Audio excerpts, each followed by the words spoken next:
માફી પર માફી માંગી રહ્યા છે રૂપાલા। એવામાં ભાજપના જ નેતા જયરાજસિંહ પરમારના એક નિવેદનથી છેડાયો વિવાદ। જયરાજસિંહ પરમારે ક્ષત્રિય સમાજની સંકલન સમિતિના કેટલાક સભ્યોને લઈને ઉઠાવ્યા સવાલ। જયરાજસિંહ અનુસાર સંકલન સમિતિમાં સામેલ કેટલાક લોકો ભાજપનો ઉઠાવી ચૂક્યા છે લાભ। ગણ્યા ગાંઠિયા લોકોના કારણે સમાજને થશે નુકસાન। જવાબમાં ક્ષત્રિય આગેવાનોએ જયરાજસિંહ પરમારને આપી સલાહ, સમાજના હિતને લઈને આગળ ચાલો, નહીં તો તમારું ભવિષ્ય પણ થઈ જશે ધૂંધળું।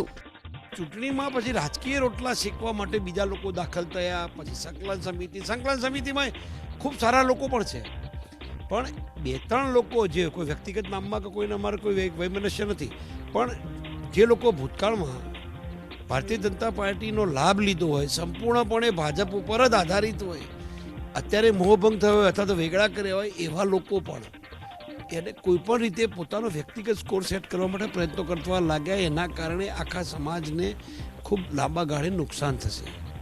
એમને રાજનીતિ કરવી છે એટલે આવી વાત કરે છે કે સંકલન સમિતિ સારા માણસો છે અને કોઈ પક્ષ એનો લાભ લઈ રહ્યો છે। ક્ષત્રિય સમાજનો નાનામાં નાનો વર્ગ એનું ધ્યાન રાખે છે। આ બોયલા છે ને એ પણ એમની રાજનીતિ, ગંદી રાજનીતિ માટે પરમાર સાહેબ બોયલા છે। હજી કહું છું, સમાજના પ્લેટફોર્મને સમજો, સમાજની વાતને હિતમાં લઈને આગળ ચાલો, તો તમારું પણ ભવિષ્ય દેખાશે ને કે તમારું પણ ભવિષ્ય ધૂંધળું દેખાશે। આની પહેલા પણ એક એમનું ખરાબ નિવેદન હતું, એ પણ અમારા ધ્યાને છે। જો ક્યાંક મુદ્દો ડાયવર્ટ ન થઈ જાય પરમાર સાહેબને, એવું અમારી પણ નમ્ર વિનંતી છે।